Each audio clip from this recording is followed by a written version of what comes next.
টানা কয়েকদিন পর গতকাল বৃহস্পতিবার ঢাকা মহানগর গোয়েন্দা কার্যালয় থেকে মুক্তি পেয়েছে বৈষম্য বিরোধী আন্দোলনের ৬ সমন্বয়ক। মুক্তির পর থেকেই শুরু হয় নানা আলোচনা, বেরিয়ে আসে নানা তথ্য।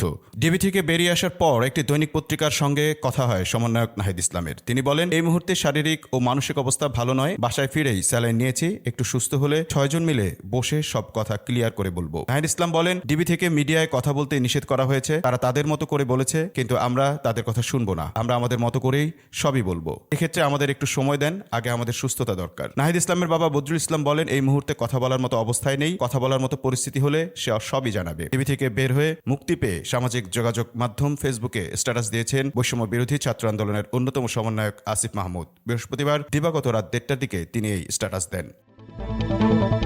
তিনি বলেন, রাজপথের আন্দোলনের সিদ্ধান্ত রাজপথ থেকেই আসবে। ডিবি অফিস থেকে ইচ্ছার বিরুদ্ধে আদায়কৃত ঘোষণা প্রত্যাখ্যান করে রাজপথে নেমে আসা ছাত্র জনতাকে সালাম জানাই। তিনি আরো বলেন, শান্তিপূর্ণ আন্দোলনে নির্মম হত্যাকাণ্ডের বিচার, দায়ীদের পদত্যাগ ও নির্বিচারে গণগ্রেপ্তারের প্রতিবাদে কর্মসূচি চলমান থাকবে। গত ১৯ জুলাই থেকে অকথ্য নির্যাতন, নিপীড়ন সহ্য করছি, আপোষহীনতার জন্য যে কোনো মূল্য দিতে প্রস্তুত আছি। এদিকে ডিবি কার্যালয় থেকে মুক্তির পর আরেক সমন্বয়ক সার্জিস আলম সাংবাদিকদের উদ্দেশ্যে একটি বার্তা দেন। তবে পরে সে বার্তাটি মুছে ফেলেছেন বৈষম্য বিরোধী ছাত্র আন্দোলনের অন্যতম সমন্বয়ক।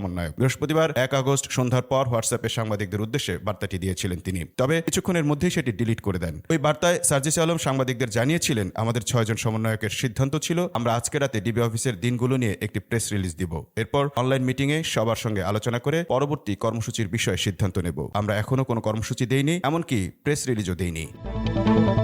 এর আগে দুই সমন্বয়ক সামাজিক মাধ্যম ফেসবুকে স্ট্যাটাস দেন, তবে স্ট্যাটাস দেওয়ার কিছুক্ষণ পর দুজনেরই আইডি উধাও হয়ে যায়। বৃহস্পতিবার ১ আগস্ট রাত ৮টার দিকে সার্জিস আলম ও হাসনাত আব্দুল্লাহর আইডি খুঁজেও পাওয়া যায়নি। উল্লেখ্য, বৃহস্পতিবার দুপুর ১:৩০টায় ৬ সমন্বয়ককে ডিবি হেফাজতে থেকে ছেড়ে দেওয়া হয়। ডিবির গাড়িতে করে সবাইকে বাসায় দিয়ে আসা হয়। প্রসঙ্গত, ডিবিতে থাকা ৬ সমন্বয়কদের মধ্যে প্রথমে ৩ জনকে গত শুক্রবার ২৬ জুলাই বিকেলে ধানমন্ডির গণস্বাস্থ্য নগর হাসপাতাল থেকে তুলে নেওয়া হয়। তারা হলেন নাহিদ ইসলাম, আসিফ মাহমুদ ও আবু বাকের। এর পরের দিন সন্ধ্যায় সার্জিস আলম ও হাসনাত আব্দুল্লাহকে নিয়ে আসে ডিবি। এরপর রোববার ভোরে মিরপুরের এক আত্মীয়ের বাসা থেকে তুলে আনা হয় নুসরাত তাবাসসুমকে। এরপর থেকেই এসব সমন্বয়ক ডিবি কার্যালয়ে ছিলেন। ডিবির দাবি, তারা নিরাপত্তাহীনতায় ভুগছিলেন, তাই তাদের নিরাপত্তা হেফাজতে নেওয়া হয়েছে।